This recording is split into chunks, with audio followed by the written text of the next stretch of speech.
சாதுவான, மென்மையான, அதே நேரம் அழகான பிராணியாக முயல் வளர்ப்பது சிறந்த சுயதொழில் வாய்ப்பு என தெரிய வந்துள்ளது. விழுப்புரத்தின் பல பகுதிகளில் இவ்வகை அதிகரித்து வரும் முயல் பண்ணைகள் குறித்த ஒரு செய்தி தொகுப்பு இதோ.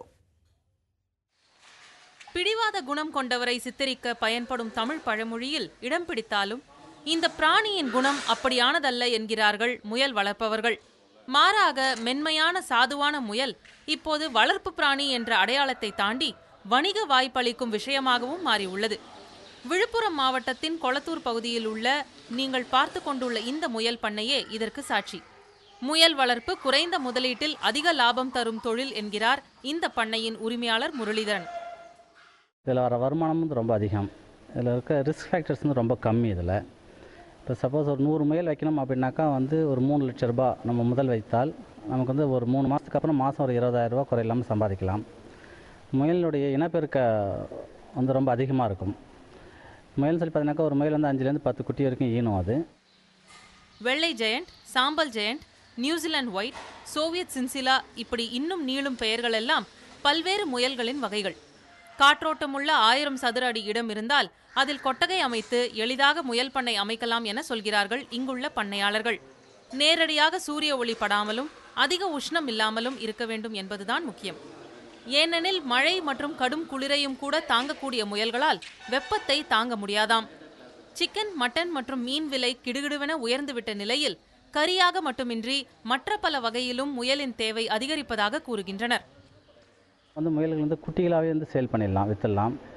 இது லேபுக்கு மற்றபடி மெடிக்கல் காலேஜஸ் கூட இது ரிசர்ச் பர்பஸ்க்காக இது எடுத்துகிட்டு போகிறாங்க. அது மட்டும் இல்லாமல் இதை நம்ம ஃபேன்சிக்காகவும் வளர்க்குறவங்களும் இருக்கிறாங்க. இது கறிக்காகவும் இது யூட்டிலைஸ் பண்ணலாம். முயல் பண்ணைக்கு அதிக கவனிப்பு தேவைப்படாது என்பது கூடுதல் அனுகூலம். காலை 1 மணி நேரம், மாலை 2 மணி நேரம் ஒதுக்கினால் முயல் பண்ணையை வெற்றிகரமாக நடத்தி வருமானம் ஈட்டலாம் என்கிறார்கள். தினசரி 2 வேளை தீவனம் அளிப்பதுடன் ஒரு முறை பண்ணையை சுத்தம் செய்தால் போதும் என்கின்றனர் பண்ணை நடத்தி வருபவர்கள்.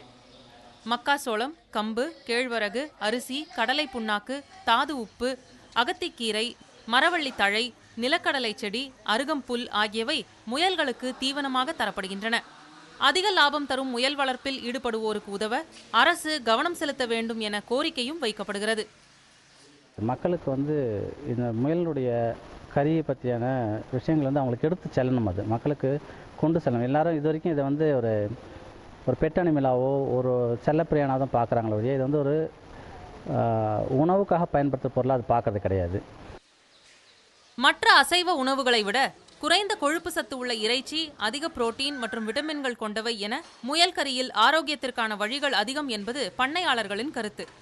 அதோடு பராமரிப்பு செலவு குறைவு, பகுதி நேர உழைப்பு மற்றும் குறைவான வேலையாட்கள், குறைந்த தீவன செலவு என பல நன்மைகள் இதில் இருப்பதால் முயல் பண்ணை தொழிலில் ஈடுபட பலரும் முன்வரலாம் என்பது இந்த தொழிலில் அனுபவம் பெற்றவர்களின் கருத்து.